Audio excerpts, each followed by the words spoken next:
আজকে আমরা অটোক্যাড সফটওয়্যারের ড্র টুলবারের আন্ডারে 5টি কমান্ড নিয়ে আলোচনা করব। প্রথমে লাইন, এখানে দেখবেন লাইন দেওয়া আছে, যে লাইনে ক্লিক করবেন, ফার্স্ট পয়েন্ট ক্লিক করবেন। লাইনটা এখানে অ্যাঙ্গেল থাকতে পারে আপনার, এখানে স্ট্রেট করার জন্য F8 দিবেন। 7 ফিট, কত ফিট? 7 ফিট নেবেন। ওকে, আমরা যদি লাইনের কিবোর্ড শর্টকাট জানি, এল লেখে ইন্টার। কি লেখে ইন্টার? এল লেখে ইন্টার। আপনি এখান থেকে ডট টুলবার থেকে নিতে পারবেন, এল লেখে ইন্টার দিলেও হবে। ফার্স্ট পয়েন্ট ক্লিক করবেন, এখান থেকে আমরা 4 ফিটের লাইন নেব, 4 ফিট। ওকে, এটা হলো লাইনের কাজ। লাইন দিয়ে আপনি যে কোনো মেজারমেন্ট নিয়ে কাজ করতে পারবেন। পরে পলিলাইন, লাইন আর পলিলাইনের মধ্যে পার্থক্য কি সেটা আগে বুঝাই। এল লেখে ইন্টার, যে কোনো একটা কলাম সাইজ তৈরি করলাম, একদিকে 15 ইঞ্চি, একদিকে এদিকে হলো 12 ইঞ্চি। ওকে, এদিকে 15 ইঞ্চি, এদিকে 12 ইঞ্চি। এটা কিন্তু লাইন দিয়ে করলাম। আমরা যদি পলিলাইন দিয়ে কাজ করি, পলিলাইনে ক্লিক করবেন, এদিকে 15 ইঞ্চি, এদিকে 12 ইঞ্চি, 15 ইঞ্চি, 12 ইঞ্চি। পলিলাইন একটা অবজেক্টে রূপান্তর হয়ে গেছে, আর এটা কিন্তু আলাদা আলাদা অবজেক্ট। আমরা কোনো কিছু ডিলিট করতে চাইলে জাস্ট এক ক্লিকেই ডিলিট করতে পারবো। ওকে, তো কলামগুলো তৈরি করবেন পলিলাইন দিয়ে। লাইন আর পলিলাইনের এই পার্থক্য, দুইটা কমান্ডের কাজ শিখালাম, লাইন আর polyline. পলিলাইনের shortcut key? পলিলাইনের shortcut PL লেখে ইন্টার। কি লেখে ইন্টার? PL লেখে ইন্টার। ফার্স্ট পয়েন্ট ক্লিক করবেন, এখান থেকে যদি আপনি যে কোনো একটা বক্স নেন, যে আমি একটা সাপোজ 5 ফিটের একটা বক্স তৈরি করব, এদিকে 5 ফিট, এদিকে 5 ফিট,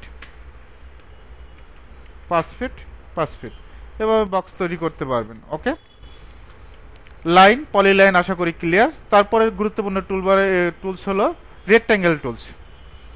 3 নম্বর tools REC। রেক্ট্যাঙ্গেলের shortcut key? REC।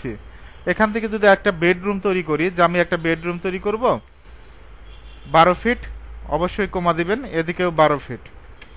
ওকে, এখন আমাদের পার্টিশন হল কত ইঞ্চি? 5 ইঞ্চি। আমরা কিন্তু খুব সহজেই আমরা একটা সিঙ্গেল বেডরুম তৈরি করতে পারলাম। এটা কিন্তু রেক্ট্যাঙ্গেল দিয়ে করতে পারবেন। এখানে যদি আপনি রেক্ট্যাঙ্গেলে ক্লিক করেন, আপনি যে কোনো মেজারমেন্ট, আপনি যদি বলেন যে আমি মেজারমেন্ট ছাড়া কাজ করবো, সেটাও সম্ভব।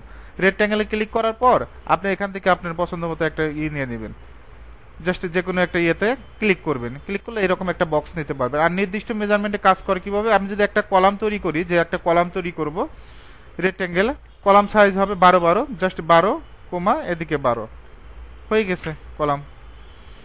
3টা শেষ। তারপরে আমাদের লাগলো সার্কেল। সার্কেলে ক্লিক করবেন, সার্কেলের শর্টকাট কি? C লেখে এন্টার। এখান থেকে আমরা 20 ইঞ্চি সার্কেল নিয়ে নিলাম। ওকে, আপনি এখানে যে কোনো মেজারমেন্ট নিতে পারেন। যদি এখান থেকে ক্লিক করেন, C লেখে এন্টার, অথবা এখান থেকে ক্লিক করা যাবে, এখান থেকে 10 ইঞ্চি একটা সার্কেল, 10 দিয়ে এন্টার দিবেন। এভাবে কিন্তু সার্কেলের এগুলো নিয়ে নিতে পারবেন।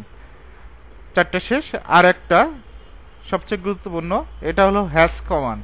হ্যাশের কাজটা লাগে। এখান থেকে জাস্ট কি করবেন? হ্যাশে ক্লিক করবেন। কোথায় ক্লিক করবেন? হ্যাশ। এখান থেকে বক্সে ক্লিক করবেন, আদার্সে যাবেন। ওকে, এখান থেকে যদি সিসি প্রয়োজন হয়, এয়ার কংক্রিট, অবশ্যই স্কেলটা অন রাখবেন। Add pick point, just click করব, হয়ে গেছে। এখন আপনি যদি ব্রিক দিতে চান, যে আমি একটা ব্রিক দিব, এটা ব্রিক দিতে চাচ্ছি, যে আমি একটা ব্রিক ইউজ করব, হ্যাশে ক্লিক করবেন, এখান থেকে আদার্সে যাবেন, ব্রিকের স্কেল অবশ্যই 15 দিবেন। Add pick point, just click, double enter, brick হয়ে গেছে। এখন আমরা চাচ্ছি স্যান্ড ইউজ করব, এইচ লেখে ইন্টার। কি লেখে ইন্টার? এইচ লেখে ইন্টার। বক্সে যাবেন, এখানে দেখবেন যে এয়ার স্যান্ড, স্যান্ডের স্কেলটা অবশ্যই অন হবে। ওকে, জাস্ট ক্লিক, ডাবল এন্টার। ওকে, আমাদের টোটালি 5টা নিয়ে আলোচনা করছি। হ্যাশ কমান্ডের শর্টকাট কি? এইচ লেখে ইন্টার। ঠিক আছে, line, polyline, rectangle, circle, hash. এই সাধারণত এই কয়েকটা টুলসের কাজে বেশি ইউজ করা হয়, বাদবাকি কাজগুলো ইউজ করা হয়, তবে এগুলো কম। তবে আপনারা আপাতত এই 5টা টুলবারের কাজগুলোই দেখেন, বাদবাকিগুলো আমরা পরবর্তীতে আলোচনা করব। ঠিক আছে, সর্বপ্রথম কোনটা দেখাইছি? লাইন, পলিলাইন, রেক্ট্যাঙ্গেল, তারপর সার্কেল আর হ্যাশটা দেখানো হয়েছে।